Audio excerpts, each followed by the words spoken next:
Assalomu alaykum hurmatli tomoshabinlar. Men Inomullo Ilyorman va yo'qolgan tarix foillari turkumining birinchi qismiga xush kelibsiz. Bu turkumda turklar tarixini qadam-baqadam, tarmoqma-tarmoq va foil o'rganamiz. Markaziy cho'llardan boshlangan va asrlar davomida Osiyo tarixining katta bir qismiga ta'sir ko'rsatgan keng va murakkab tarixni birgalikda ko'rib chiqamiz. Ammo birinchi qismini afsona va dalilsiz rivoyatlar bilan boshlamoqchi emasmiz. Har bir qadimgi qabila yoki davlatni hech qanday dalilsiz turk deb atashni ham istamaymiz. Bizning savolimiz aniq. Turklar tarix sanasida qachon yirik siyosiy va madaniy kuch sifatida paydo bo'lgan? Ularning o'zlaridan bizgacha yetib kelgan eng muhim dastlabki hujjatlar nimalarni aytadi? Va nima uchun bu hujjatlar turklar tarixini anglash uchun muhim?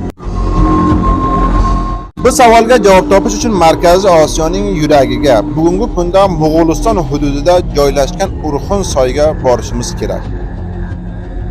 Urxun soyiga Markaziy Osiyoning eng muhim tarixiy hududlaridan biridir. UNESCO bu hududni jahon miqyosidagi tarixiga ega madaniyatlar sifatida tanishtiradi va uni tarix davomida turli davlatlar, xalqlar va madaniyatlar mavjud bo'lgan hamda faoliyat yuritgan hudud sifatida baholaydi.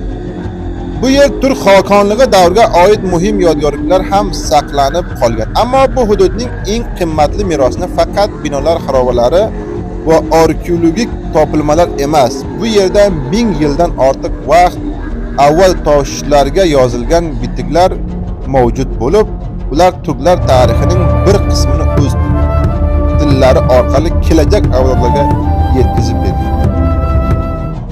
Milodiy 6-asrda turk xoqonligi Markaziy Osiyoda paydo bo'ldi va mintaqaning muhim siyosiy kuchlaridan biriga aylandi. Bu davr turklarning siyosiy tarixini o'rganish uchun eng muhim bosqichlardan biridir. Chunki aynan shu davrdan boshlab tarixiy manbalarda turk nomi va siyosiy o'zligi yanada aniqroq ko'rina boshladi.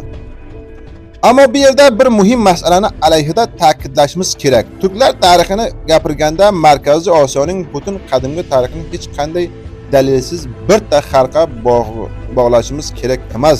Turk xoqonligi paydo bo'lishidan oldin ham bu hududlardan turli xalqlar, madaniyatlar va davlat mavjud bo'lgan. Ularning ayrimlari bilan keyingi turk tarixi o'rtasidagi aloqalar haqida esa olimlar o'rtasida turli qarashlar mavjud. Shuning uchun bu turkumda har bir da'voni imkon qadar tarixiy manbalar va ilmiy tadqiqotlar asosida tekshiramiz. Qayerda dalil bo'lsa, dalilni ko'rsatamiz. Qayerda bilimdonlar o'rtasida qarama-qarshi fikrlar mavjud bo'lsa, bu farqlarni ham tomoshabindan yashirmaymiz. Chunki bizning maqsadimiz afsona yaratish emas, balki tarixiy haqiqatga imkon qadar yaqinlashdir. Endi turklar tarixining eng muhim manbalaridan biriga kelamiz. Urxun bitiklariga.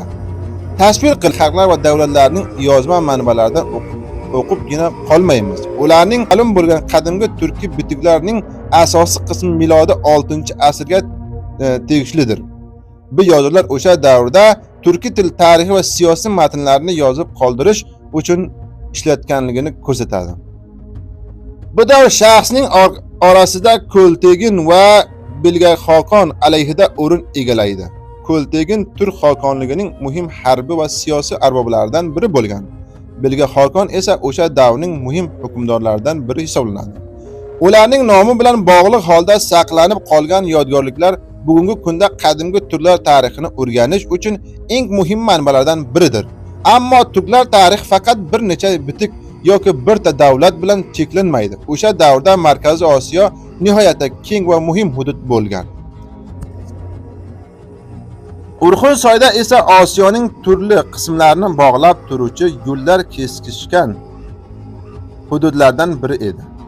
Bu yerda turli xalqlar, davlatlar va madaniyat o'zaro aloqada bo'lgan. Sharq va g'arb o'rtasidagi savdo hamda siyosiy yo'llar ushbu hudud orqali o'tgan. Shuning uchun turklar tarixini Markaziy Osiyoning katta tarixini bilmasdan turib o'rganish mumkin emas. Biz turk davlatlarini ham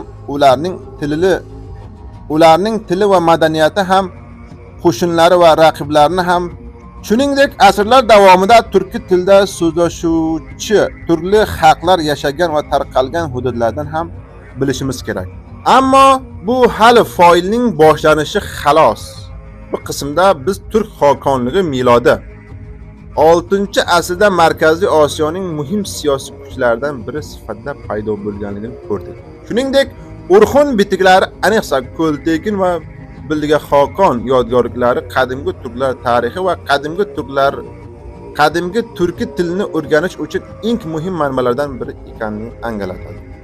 Bundan tashqari tarixni o'rganishda tarix, dalil, rivoyat va keyingi davrlarda shakllangan qarashlar o'rtasidagi farqni ajratish zarurligini ko'rdik.